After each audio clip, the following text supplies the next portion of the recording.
I've always been fascinated by places that time seems to forget. Today, I'm taking you on a journey through 5 real abandoned places in the USA, and trust me, these aren't just empty buildings, they hold stories that are disturbing, tragic, and completely real.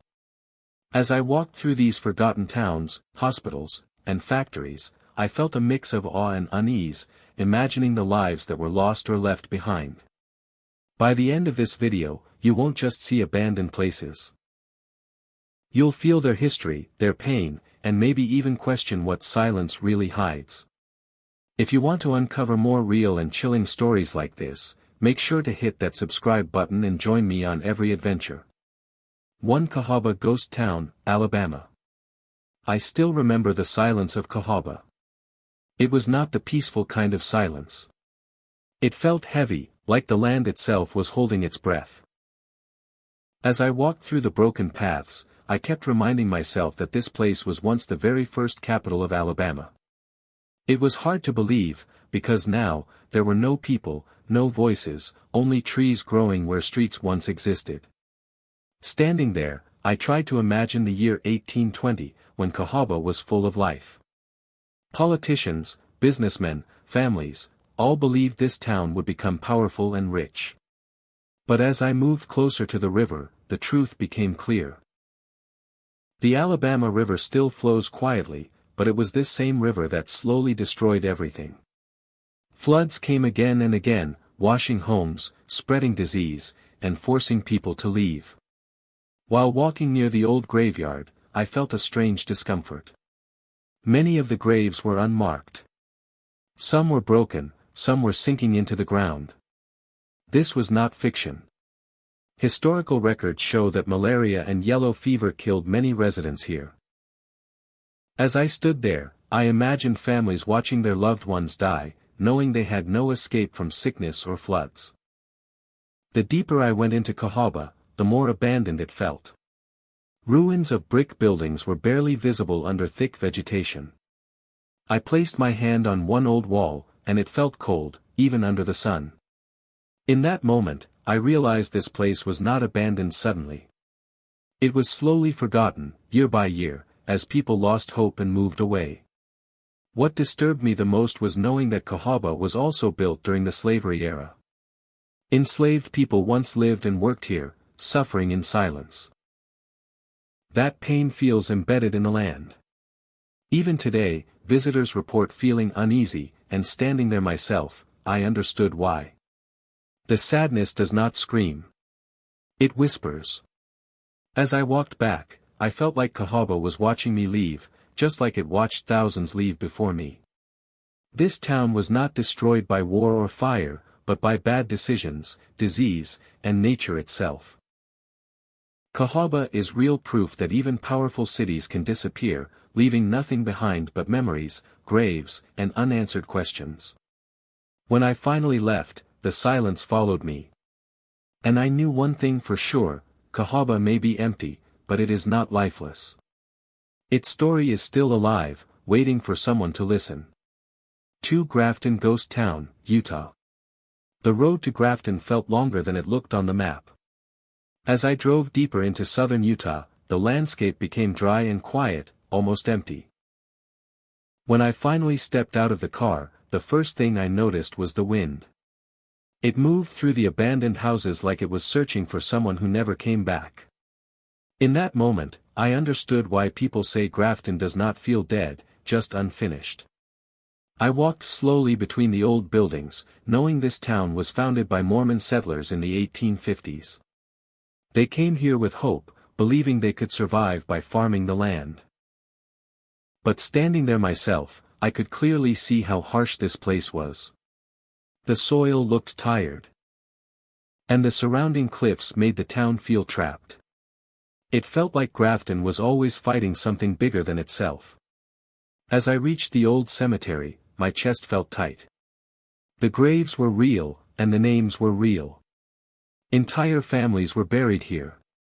Historical records confirm that floods destroyed crops again and again, and diseases followed soon after. One story stayed in my mind as I stood there.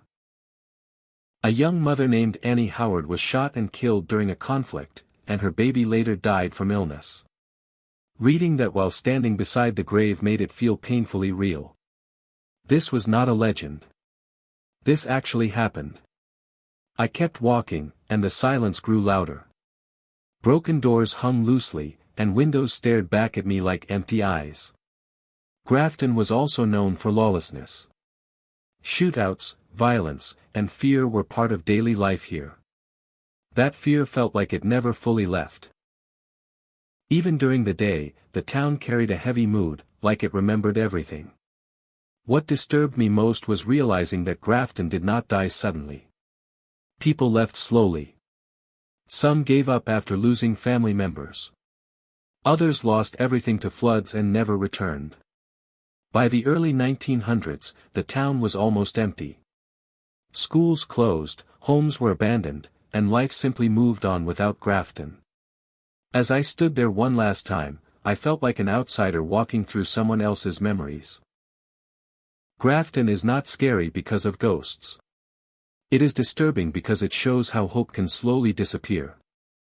I left with dust on my shoes and a strange feeling in my chest, knowing that Grafton's story is real, tragic, and permanently written into the land. 3 Fort Ord, California. The first thing I noticed at Fort Ord was how wide and empty everything felt. The roads were still there, but no one was using them. As I walked forward, I could see long rows of abandoned barracks, their paint peeling away slowly. This place once trained thousands of U.S. soldiers, and standing there, I could almost feel how busy it must have been.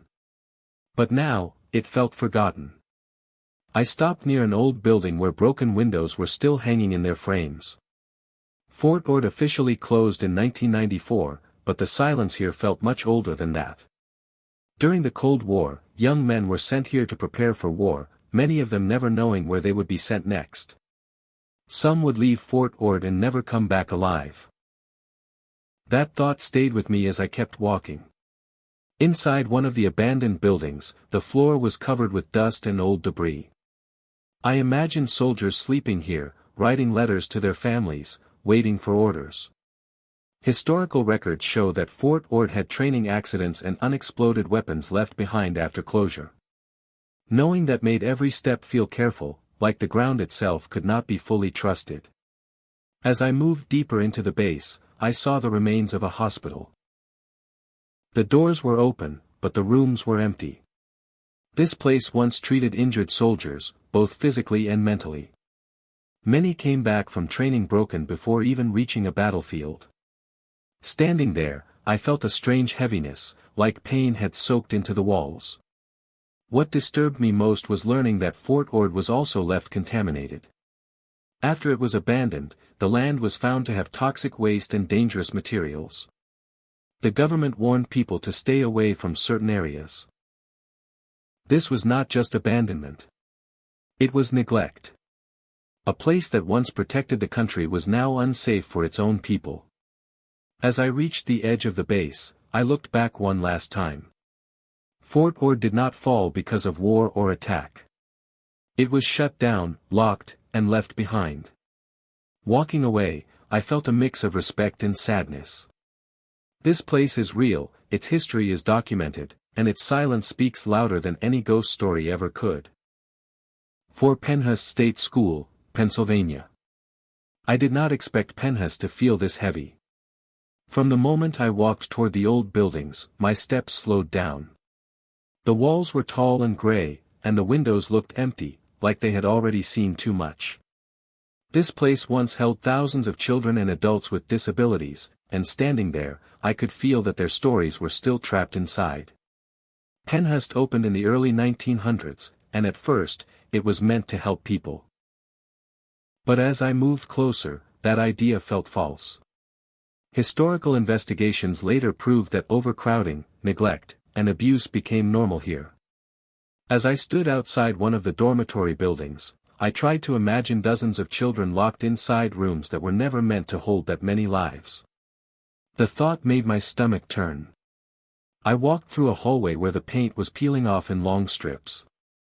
I imagined the sounds that once filled this place. Crying, shouting, footsteps of staff rushing past without stopping to help. In the 1960s and 1970s, journalists exposed the truth about Penhust. Court records and news reports confirmed physical abuse, poor hygiene, and patients left untreated. Knowing this while standing there made the silence feel cruel. Near the old medical wing, I paused. This was where people were supposed to be cared for, but many were harmed instead. Some residents were restrained for hours. Others were ignored when they were sick. These are not rumors. These are documented facts that led to lawsuits and public outrage. Penhust was eventually ordered to close, and by 1987, it was finally shut down. What disturbed me most was realizing how long it took for anyone to listen. Families complained for years, but nothing changed. As I stood there, I felt anger mixed with sadness. This place did not fail because it was abandoned. It was abandoned because it failed. As I walked away, I looked back at the buildings one last time. Penhust is not disturbing because of ghosts or stories told at night. It is disturbing because real people suffered here, quietly and for a very long time. I left with a heavy chest, knowing that Penhust's silence is not empty. It is full of voices that were ignored for far too long. 5 Kennecott Mill Town, Alaska. When I entered Gary, Indiana, the first thing I felt was distance. Not distance on the map, but distance from the life that once existed here. The streets were wide, yet empty. As I walked past rows of abandoned buildings, it became clear that this city did not collapse overnight. It slowly faded, and that made it harder to look at. Gary was built around the steel industry, especially U.S. Steel's Gary Works. For decades, this city was full of workers, families, and children going to school every morning. Standing there now, I could almost hear echoes of that life. But when steel jobs began to disappear in the late 20th century, people lost more than employment. They lost stability, and many had no choice but to leave. I walked past an abandoned school with broken windows and weeds growing through the front steps. Records show that many schools in Gary closed as the population dropped sharply. Census data confirms that hundreds of thousands left over the years. Seeing it in person felt different. This was not just statistics. This was proof of a city slowly being emptied. As I moved deeper into the neighborhood, the silence became uncomfortable. Houses were still standing, but doors were gone and walls were damaged. Some buildings had fire marks.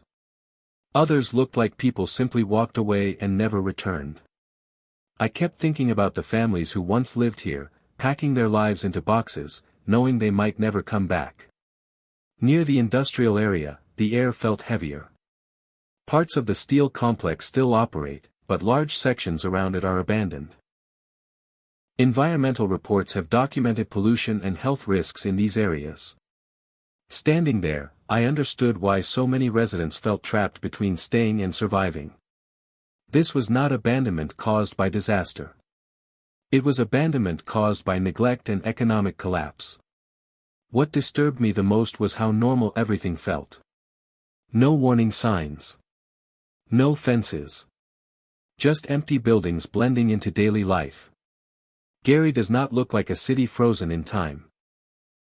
It looks like a city still waiting for help that never fully arrived. As I left, I looked back one last time. Gary is real. Its decline is documented. Its abandoned buildings are not symbols of fear, but reminders of what happens when communities are forgotten. Walking away, I felt a quiet sadness, knowing this place is not dead, it is still breathing, just barely heard.